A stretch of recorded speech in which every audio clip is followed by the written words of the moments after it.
Anchorage boasts some of the absolute purest municipal water in the world, pumped straight from glacier-fed Eklutna Lake. But getting it flowing into your house, you're probably picturing long lines, taking a number, and filling out endless paper forms. A total headache, right? Well, scratch that. Welcome to This Explainer. Today, we're diving into how to set up your water service online in Anchorage. The Anchorage Water and Wastewater Utility, or AWW, has built this incredibly modernized digital portal, and I'm going to walk you through the whole shebang so you can get your water running without ever leaving your couch. Seriously, did you know setting up your Anchorage water service can be done entirely from home? It's amazing. AWU took what used to be this huge physical administrative chore and turned it into a super streamlined digital process. So whether you're moving into your very first home in Anchorage, you're switching from another service, or you're opening up a brand new commercial storefront, this portal is going to save you so much time and effort. You don't have to take time off work or drive across town. If you've got an internet connection, you are good to go. Here is our roadmap for today. First, setting up Anchorage Water online. Second, AWU basics and customer classes. Third, our step-by-step service setup. Fourth, some practical tips and troubleshooting. And finally, essential reminders and costs. All right, let's jump right into AWU basics and customer classes. Okay, so before you start typing in your name and personal info, you actually need to know how the utility views you as an applicant. Because applying under the wrong category, that can totally delay the whole process. Basically, they segment applicants into 4 distinct classes. If you're residential, meaning a single-family home, a duplex, or maybe a fourplex, you just need a valid ID, your service and billing addresses, and proof of property ownership or your lease. Moving on to commercial, you're going to need an active Alaska business license and your federal tax ID. Then there are agent or broker classes, which are for temporary accounts, like during real estate market listings or foreclosures, and those just need a signed letter of authorization. Finally, if you happen to be a septage or liquid waste hauler, the documentation gets a bit heavier. You'll need your W-9, articles of organization, and detailed vehicle capacity and license plate listings. Knowing exactly which bucket you fall into right off the bat ensures you have the right documents ready to roll.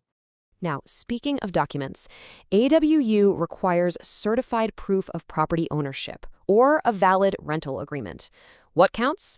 Well, a signed lease, a warranty deed, a signed closing disclosure, a purchase agreement, or a settlement statement all work perfectly. Having one of these saved as a PDF or just taking a nice clear photo of it on your phone will literally completely prevent application delays. Now for the fun part, our step-by-step service setup. Let's navigate this digital journey together. It is a remarkably lean 4-step process. Step 1, you're going to visit the awu.biz portal and look for the option to start or stop service. Step 2, select that specific customer class we just talked about. Step 3, put in your valid driver's license or state-issued ID along with the exact service address. And finally, Step 4 is creating your actual My Account profile. Think of this as your personal, ongoing dashboard for managing everything with the utility.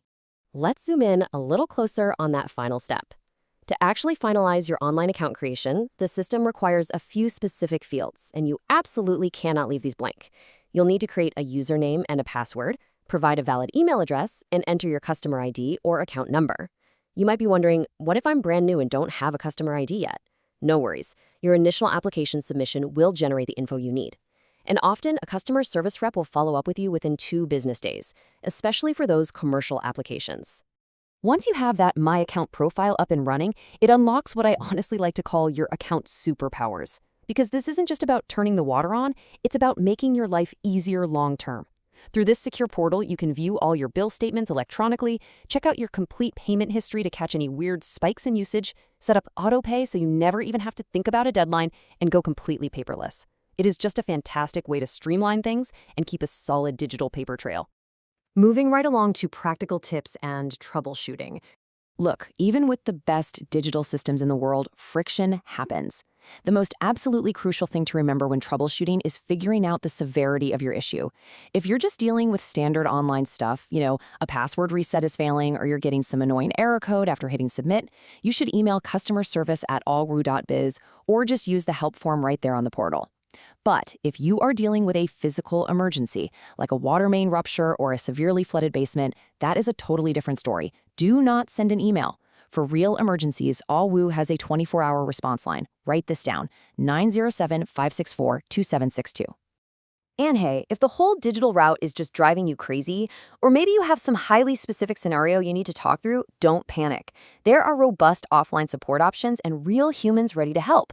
You can call their main customer service line at 907-564-2700.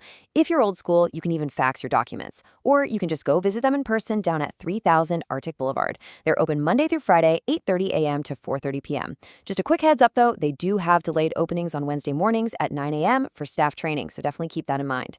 Oh, and for hearing impaired folks, assistance is easily available by dialing 711 for the Alaska Relay. Now, here is a super practical tip, especially if you are transitioning into a new place and dealing with all the crazy budget constraints of moving. If you need a little financial flexibility, AWLU bills can actually be paid using a third-party service called Defer It. Basically, this platform lets you chop up your utility bill into 4 interest-free installments. It is a really smart option to stretch your budget a bit further while making sure your essential water services stay active and in good standing. All right, let's wrap things up with essential reminders and costs. Let's just tackle the anxiety around costs right head on. What is this actually going to cost you? Well, if you are an unmetered single-family residential customer, your estimated flat base charge for water in the year 2026 is verified at $68.98 per month. This is based on assumed usage, sure, but for most standard residential setups in Anchorage, this is the exact baseline figure you're going to want to plug into your monthly household budget for clean water. And right behind that is the wastewater side of the equation. The estimated monthly residential wastewater charge is $60.82. When you combine those two numbers together, you get your total expected recurring baseline. It is so incredibly helpful to know these exact figures up front so you can proactively monitor your billing and your usage. Like, if your bill suddenly skyrockets way beyond these averages one month, well, that's a pretty great prompt to go check your property for a hidden leak. One thing to note, though, your very first bill will be slightly higher because of a couple one-time non-recurring fees. When you first set up service, AWAU assesses these to cover administrative labor and field technician costs. You can expect a $23 application fee and a $47 turn-on-service fee. I'm rattling these off right now, so there are absolutely zero surprises for you. When you see them pop up on your first statement, you'll know they are just standard one-time setup costs. And this actually brings us to an important concept. Historical data shows us that utility rates naturally evolve over time. While those $68 and $60 figures are current for 2026, rates are always subject to approval by the Regulatory Commission of Alaska to cover things like increased operating expenses and fixing infrastructure. So while you can definitely rely on the current rates for your immediate budget, just keep in the back of your mind that utility costs are a living, breathing part of municipal economics. Before we finish up, I really want to leave you with this direct quote straight from the application. Acceptance of this application by the municipality of Anchorage constitutes a contract between the municipality and the applicant. Basically, submitting this online form isn't just a friendly request, it's a binding legal agreement to pay for the services and abide by the tariffs. That is exactly why I highly advise keeping a clear digital record of your account details, those confirmation emails, and your initial setup documents. Treat it with the same exact care as you would a housing lease. And finally, because regulations, tariffs, and procedures can and do change over time, always double-check upu.biz or contact their customer service for the absolute most current information. What we've covered today gives you a massive head start on navigating this digital portal. As our cities continue to modernize their infrastructure, it really makes you wonder, if setting up a massive utility grid connection can be done this efficiently right from a laptop, what other outdated municipal chores are ripe for a total digital revolution? Thanks for hanging out with me for this explainer, and enjoy that pure Anchorage water.